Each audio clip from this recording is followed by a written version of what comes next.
रतनपुर नाम का एक गांव था। गांव के सभी लोग बड़े सीधे सरल थे और मेहनती थे।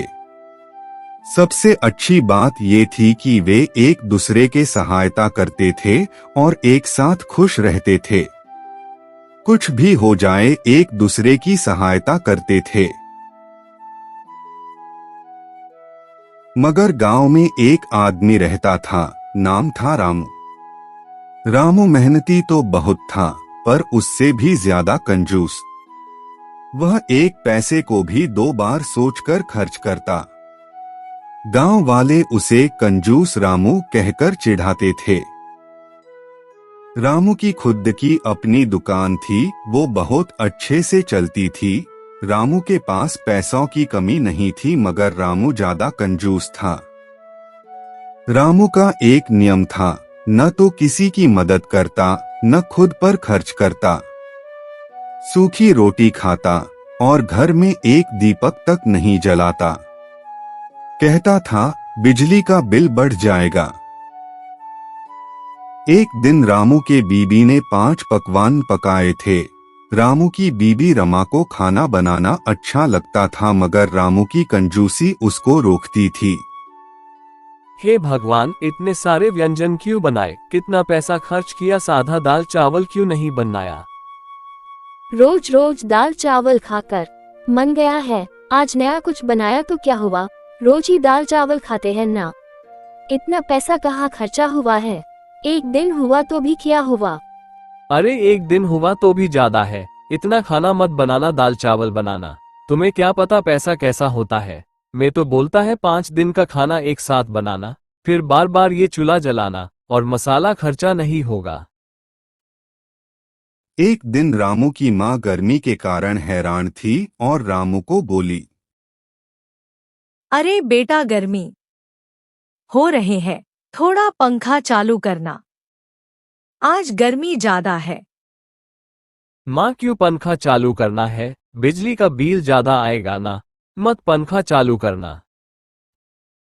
मगर बेटा, गर्मी ज्यादा है इसलिए बोला पंखा चालू करना, ये साल ज्यादा गर्मी है इसलिए बोला ना।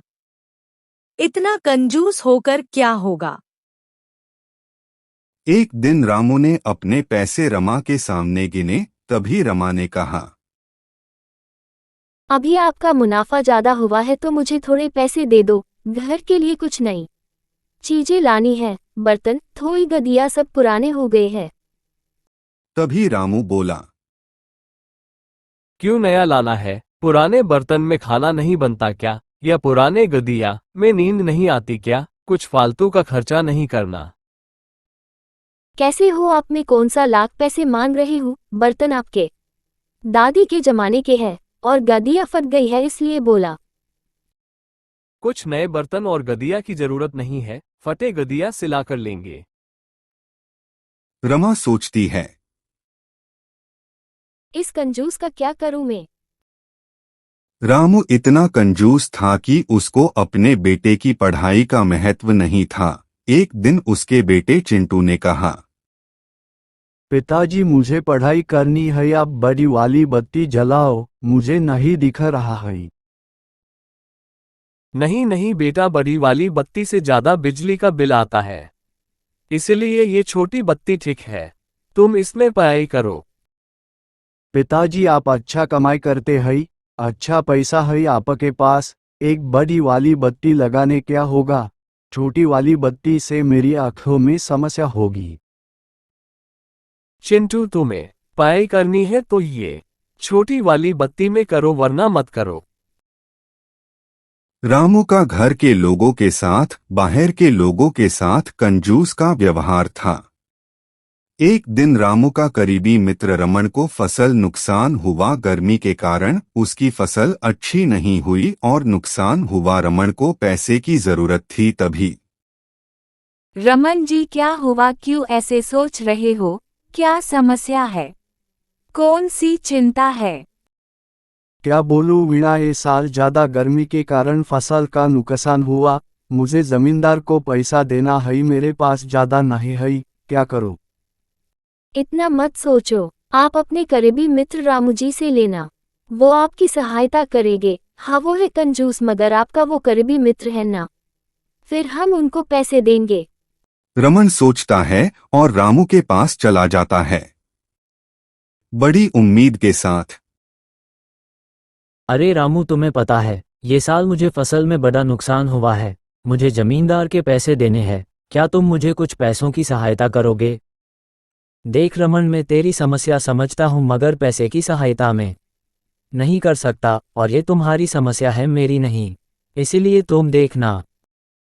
बड़ी उम्मीद लेकर आया हुआ रमन नाराज और दुखी होता है। एक दिन की बात, गांव में एक साधु आए थे और साधु संत को दान करना बड़े पुण्य का काम था, ऐसे गांव वाले सोचते थे। एक दिन साधु जी ने कहा, जो दान करेगा उसे 100 गुना वापस मिलेगा। साधु संत की सेवा करना पुण्य का काम है, आओ सेवा करना और कुछ दान करो। साधु ने रामू को कहा, जो दान करेगा उसे 100 गुना वापस मिलेगा। सभी गांव वाले साधु को कुछ न कुछ दान कर रहे हैं, तुम भी करना, तुम्हारा भला होगा। साधु बाबा, मेरे पास कुछ नहीं है और क्यों मैं आपको मेरा पैसा दे दूं? मैं ऐसा नहीं किसी को मदद करता, मेरे पास नहीं है। साधु जी मुस्कुराए और बोले, ठीक है बेटा, कोई बात नहीं, जैसा समय सब बता देगा बोगे वैसा ही काटोगे। समय बदला। कुछ ही दिनों में गांव में बाढ़ आ गई। गांव वालों ने मिलजुल कर एक दूसरे की मदद की, पर रामू ने किसी को शरण नहीं दी। रमन ने और एक बार रामू से सहायता मांगी। क्योंकि रमन के घर में पानी आया इसलिए उसने सहायता मांगी। और रामू ने कहा, अरे रामू, तूने पैसे की सहायता नहीं की, कोई बात नहीं, मगर अभी तो करना, सामान को निकालने बारिश का पानी घर में आया है। नहीं रमन, मैं नहीं करूंगा सहायता, तुम अपना देखना, समझा? देखते देखते रामू के घर में बाढ़ का पानी गया। उसकी बीबी रोने लगी क्योंकि कोई भी उनकी सहायता करने नहीं आया। नहीं, अब रामू को समझ आया था उसने क्या खोया।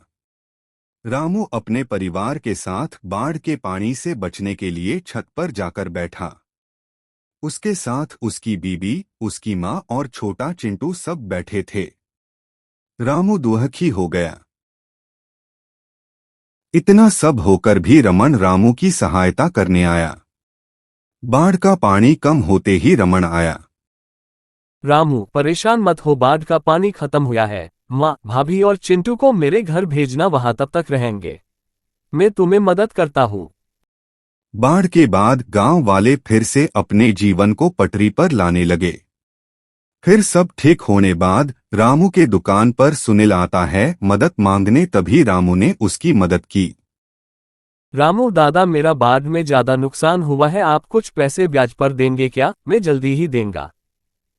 अरे सुनील, कोई भी बात नहीं, बाद में सबका नुकसान हुआ है, ये लो कुछ पैसे, और लगेगा तो बोलना, और मुझे ब्याज नहीं चाहिए, जब तुम्हारे पास आएगा तब देना मुझे। रामू को फिर से वो साधु मिले। रामू ने साधु जी को कहा, साधु जी, मुझे माफ करना, मुझे मेरी गलती समझ में आई। दूसरों और किसी जरूरतमंद की मदद करना बड़ी महत्व की बात है। जब हम किसी की सहायता करेंगे तभी हमारी अच्छाई बढ़ जाती है। रामू को समझ में आ गया कि पैसा बचाना गलत नहीं, पर जरूरत पर खर्च न करना और दूसरों की मदद न करना सबसे बड़ी मूर्खता है। उस दिन से रामू बदल गया। वो पहले से ज्यादा दयालु और मददगार बन गया।